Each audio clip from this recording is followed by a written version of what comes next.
Bueno, para nuestra clase de hoy vamos a desarrollar un algoritmo de la transformada discreta de Fourier, es decir, la implementación de la transformada discreta de Fourier a partir de su definición. Para ello, nosotros partimos de nuestra ecuación de análisis. Nosotros habíamos revisado previamente en las clases que la definición la presentábamos a partir de la parte real y de la parte imaginaria del espectro de frecuencia. ¿Qué ocurría con esto? Que nosotros teníamos la parte real, una función base coseno, y la parte imaginaria, una función base seno. Entonces nosotros nos podríamos preguntar de dónde aparece esta función seno y esta función coseno.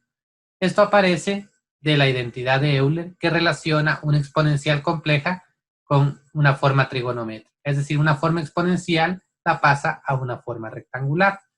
¿Qué nos dice la identidad de Euler? Que el número de Euler elevado a un número imaginario x es igual al coseno de x más y seno de x, es decir, una parte real y una parte imaginaria.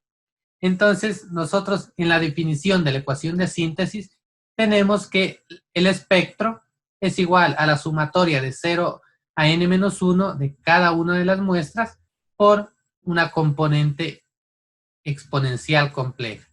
Entonces, esta componente exponencial compleja, si nosotros aplicamos la igualdad de Euler para exponenciales a trigonométricas, nos va a dar por una parte la sumatoria de coseno y por otra menos la sumatoria de seno. Entonces, nosotros nos vamos a valer de esta situación, vamos a utilizar en este caso esta ecuación de síntesis para desarrollar nuestro algoritmo. Lo que haremos, en primer lugar, vamos a importar las librerías necesarias.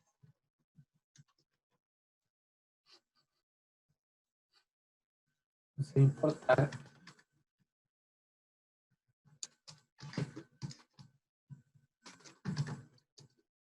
nuestra primera librería. Vamos a utilizar una librería que nos permita trabajar con números complejos. Esta librería es CMAT y le vamos a poner el nombre de MAT. También nuestra librería NumPy como NP. También para graficar Matplotlib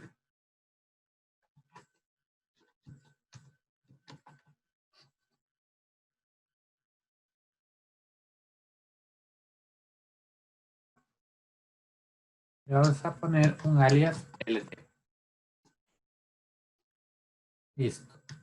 Ejecutamos para ver que se carguen todas nuestras librerías, no hay ningún problema. Entonces, continuamos. Ahora vamos a utilizar una función, vamos a crear una función para nuestra transformada discreta de Fourier.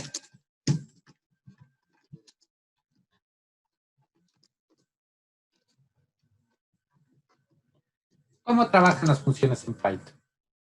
En primer lugar, requieren de la palabra reservada def para definirlas y luego un nombre que nosotros debemos darles.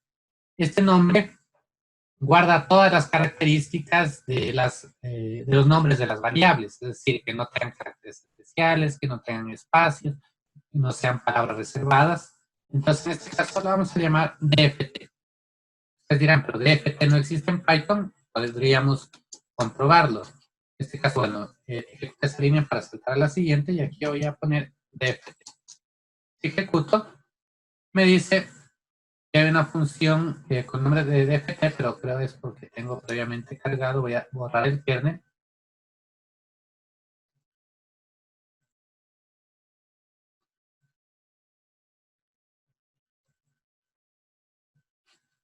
Listo. Vamos a ejecutar. ¿Sí? Me dice que dft no es un nombre definido, por lo tanto no es una palabra reservada dentro de Python, entonces lo puedo utilizar como nombre para mi función. Ahora, entre paréntesis, va a ir el argumento de la función, es decir, los datos que yo le voy a dar a esa función para que trabaje con ellos. En este caso va a ser la secuencia que yo quiero aplicar la transformada. Pues a eso le vamos a denominar X. Ahora, dentro de nuestra función, voy a utilizar una variable, va a ser xk mayúscula, para ir almacenando ya los coeficientes del espectro, es decir, el resultado de la transformada. xk le llamo a ella. Y la voy a inicializar como una lista vacía. También voy a crear una variable n y le voy a cargar la longitud de la secuencia que estoy recibiendo como entrada, es decir, la longitud de mi señal x. Entonces ya tengo la longitud de x.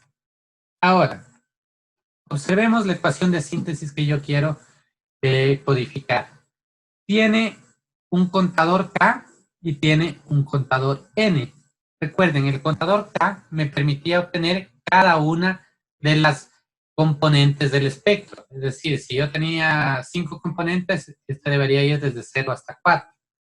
Y el contador n va a recorrer cada una de las muestras de la señal de entrada. Suponiendo mi señal de entrada era de 10 muestras, debería ir desde 0 hasta 9.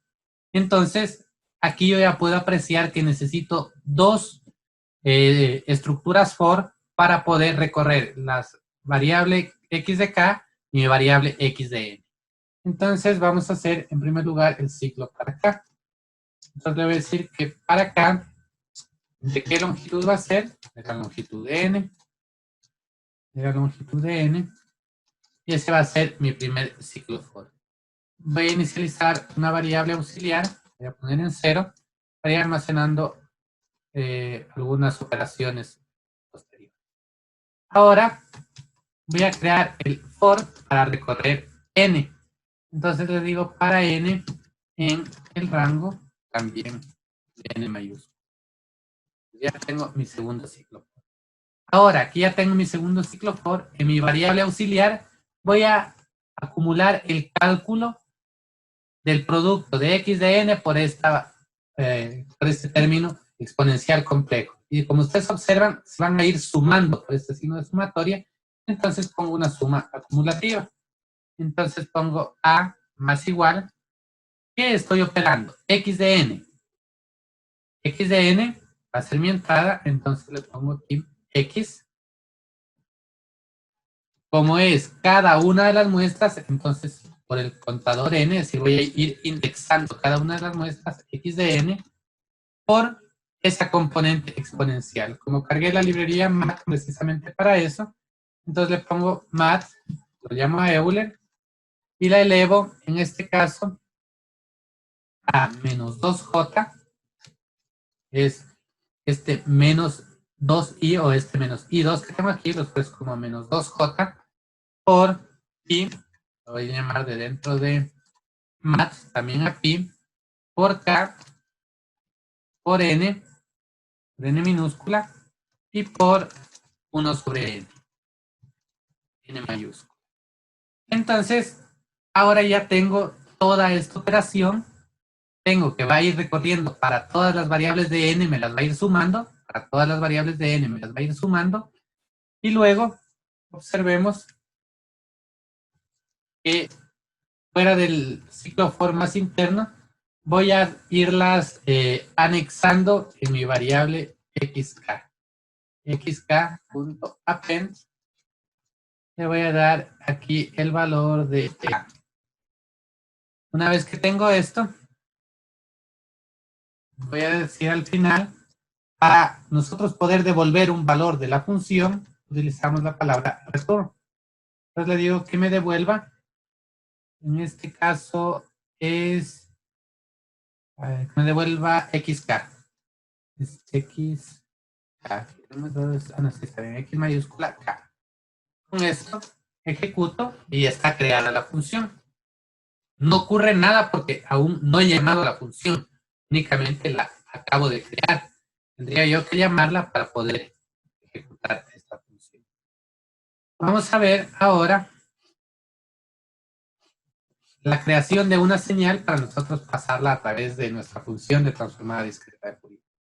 Vamos a comentar aquí, vamos a poner creación, o así creación, pongamos generación de una señal.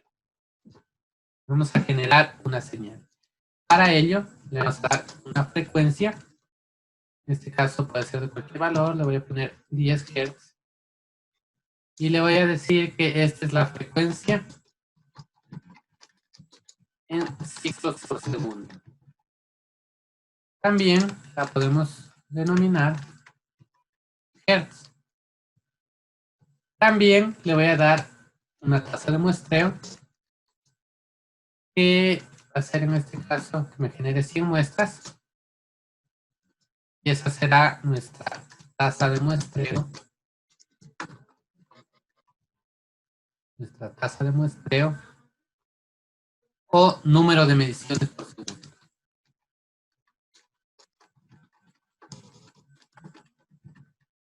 Listo, ya tenemos la frecuencia de muestreo.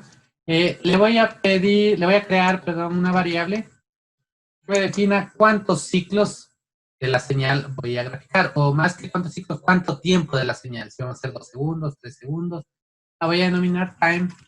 Voy a dar un valor de 2 segundos. Estos van a ser datos que yo puedo ir cambiando más adelante dependiendo de la señal que desee generar. Ahora voy a generar mi vector de muestras y a través de la función de NumPy LineSpace. Dentro de la LineSpace, un parámetro inicial, a decir que desde 0 hasta el tiempo que le di a la señal,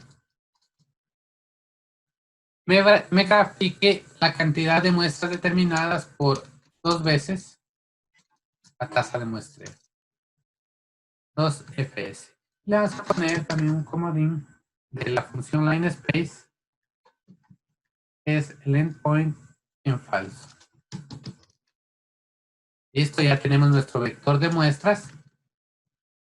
Nos falta el vector de amplitudes de la señal, porque yo he dado datos de la señal, he dado frecuencia, tasas de muestreo, tiempo, pero aún no he graficado la señal. Entonces le voy a dar las amplitudes, las representaré por x de n.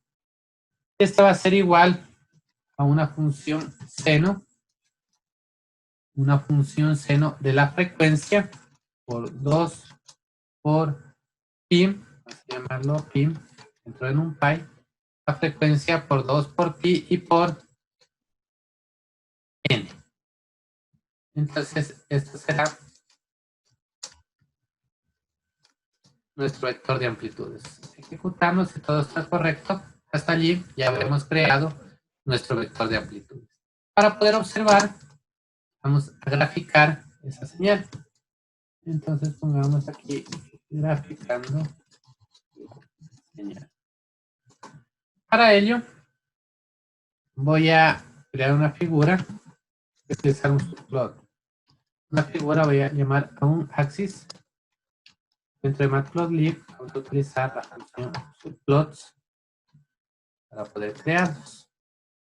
Luego, en ese eje que acabo de definir, voy a directamente graficar P, X.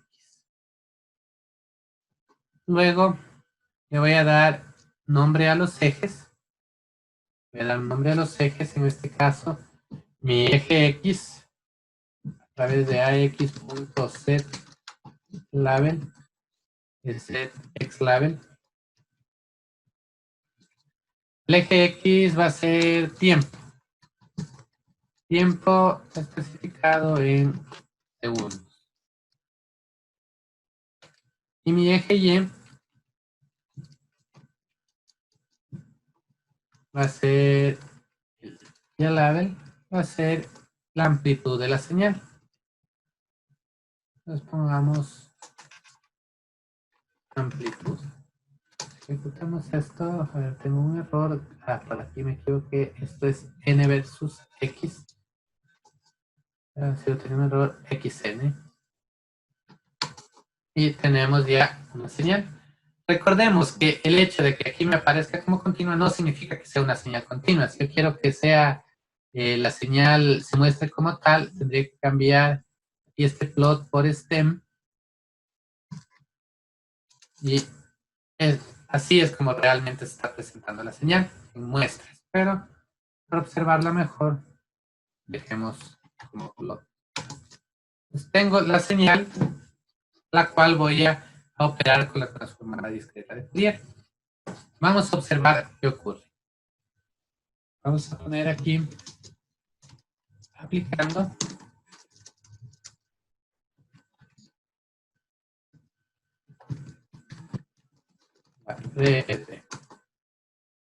Para ello, voy a llamar a una función, una librería, perdón, que es SciPy, que previamente yo ya la he instalado. Ustedes tendrán que instalarla a través del comando pip. Entonces, de ella voy a llamar al paquete de la transformada rápida de Fourier. Este me va a servir únicamente para graficar el eje X. Entonces, llamo al FFT pack. También nos va a servir para comparar que nuestra función está trabajando como lo hace una función de Python. Entonces, ahora voy a hacer es x de k va a ser igual a aplicar la transformada discreta de Fourier, que es la función que había creado. Aquí le voy a aplicar a x de n. Yo ejecuto aquí y hago un print de xk. Observemos que como resultado tengo números complejos. Cada una de ellas son componentes reales y complejas de mi señal. Entonces, a priori podríamos decir que está trabajando bien nuestra función, pero esto tendremos que verlo a través del gráfico.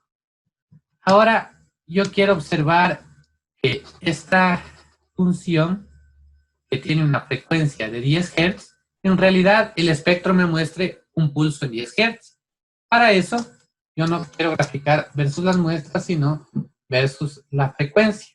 Y para ello voy a utilizar la librería de FFTPack, de la cual llamaré una función FFTFlex o flex de la longitud de mi señal de entrada, y la voy a normalizar por 2 veces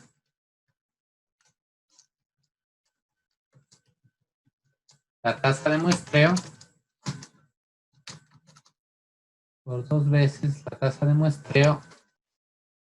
dividido para el tiempo. Entonces con esto ya estoy creando mi vector de frecuencias, que va a ser mi eje X normalizado.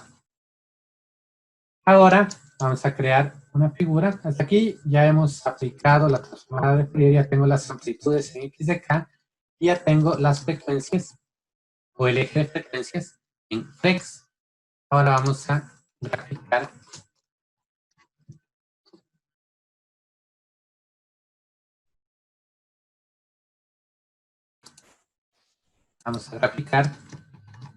el resultado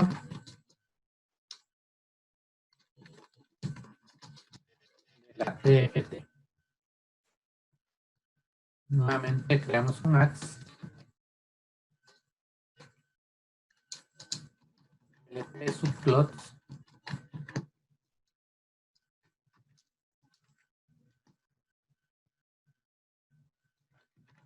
Hacerla más grande la figura para poder observar a través de un set size pulgadas.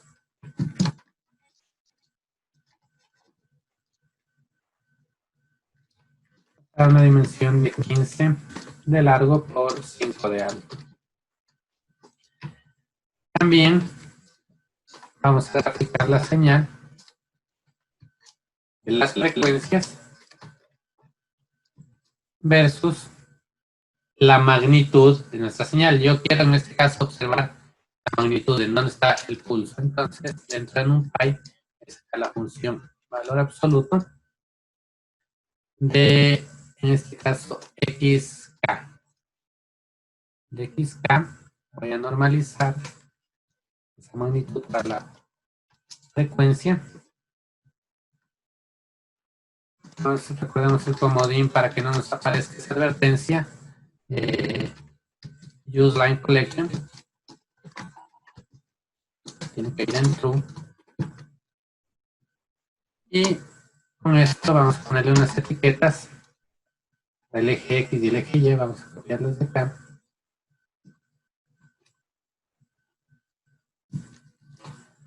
Tenemos la etiqueta en el eje X, será la frecuencia en Hertz.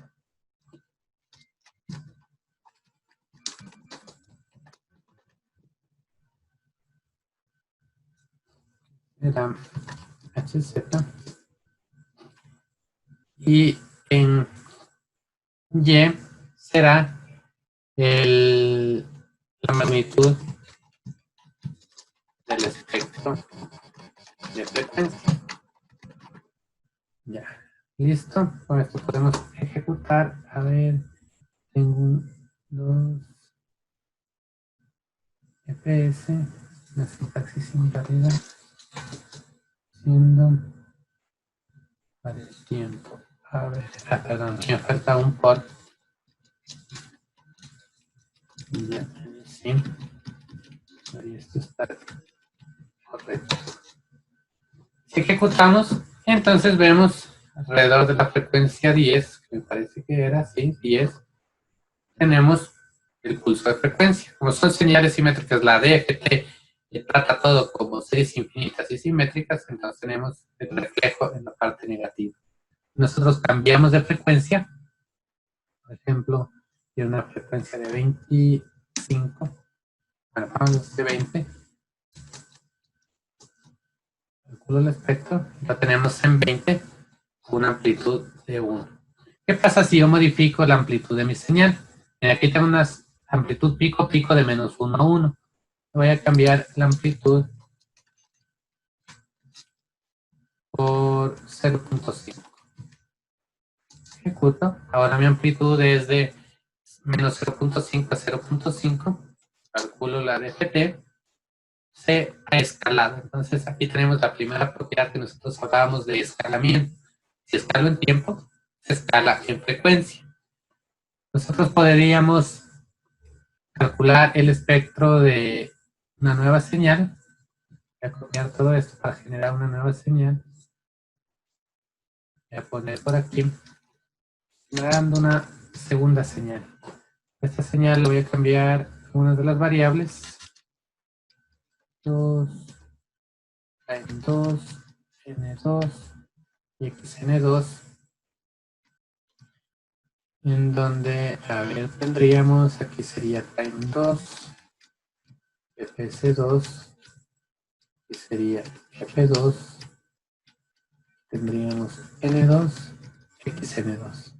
Entonces, esta señal de 20 Hz está a una frecuencia de 100 y tiene una amplitud de 0.5. Por otra parte, y aquí le voy a poner una amplitud de 2, esta señal. Voy a poner una tasa de muestreo de, perdón, una frecuencia fundamental de 3 Hz. Los demás dejamos igual. Ejecuto y tengo estas dos señales. Lo que voy a hacer ahora es sumar estas dos señales. Voy a crear una nueva celda.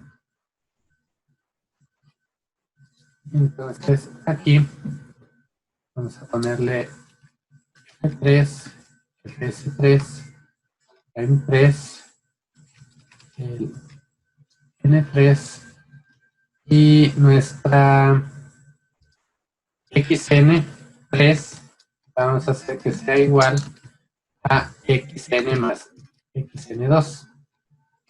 XN más XN2. Es decir, estamos sumando estas dos señales que previamente habíamos graficado. Aquí vamos a graficarlas a la N3, XN3. Vamos a ver, tenemos como resultado, lo que ustedes observan aquí, es el resultado de esa señal. Y ahora, lo que vamos a hacer es aplicarle el espectro a la señal 3, perdón, vamos a aplicarle la transformada discreta de Fourier a la señal 3 para observar su espectro. ¿Y qué ocurre? Que tenemos dos componentes de frecuencia. Fijémonos en la parte positiva, dos componentes de frecuencia. La de mayor amplitud, alrededor de los 3 Hz que habíamos dicho, y la otra de menor amplitud, alrededor de los 20 Hz. Entonces, miren, La de 20 Hz, 0.5. La de 3 Hz me parece que pusimos con amplitud 2.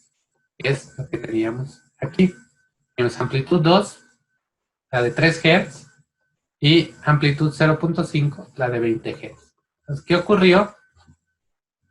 Ocurrió que lo que habíamos probado de la aditividad de la transformada discreta de Fourier se puede manifestar aquí en lo que estamos revisando en Python.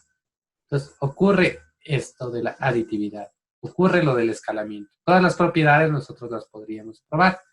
Vamos a comparar ahora qué ocurre si yo multiplico estas señales. Vamos a ejecutar nuevamente todo para evitar cualquier carga errónea. Tenemos nuestra señal de 0.5 a 20 Hz. Tenemos nuestra señal de 2 a 3 Hz. Y aquí he multiplicado las señales, he modulado. Bueno, hagamos un ejemplo un poco más drástico. Pongamos aquí nosotros esta señal. Pongámosla a 40 Hz. Vamos a poner a 40 Hz. Es una frecuencia muy alta. Y vamos a asumir que esta es nuestra señal de portadora. Esta va a ser nuestra señal portadora. Y aquí nuestra señal de 3 Hz. Pongamos un poco más bajo aún. De 2 Hz. Vamos a asumir que es nuestra señal de audio. Entonces tenemos por una parte la señal portadora y tenemos, a ver, grafiquemos a un solo segundo. Vamos a un solo segundo. Como les había mencionado, nosotros todos estos parámetros los podemos ir cambiando de acuerdo a cómo hiciéramos la señal. Entonces tenemos un segundo de una señal de 40 Hz con amplitud 0.5. Bueno, voy a cambiar la amplitud a esta que sea mayor. Una amplitud de 2. Y voy a generar una portadora. A esta voy a poner de 0.5. Tiene un mejor nivel. La primera es la portadora y es una señal banda base a 2 Hz a un segundo. Y aquí tengo el resultado de multiplicar estas dos señales.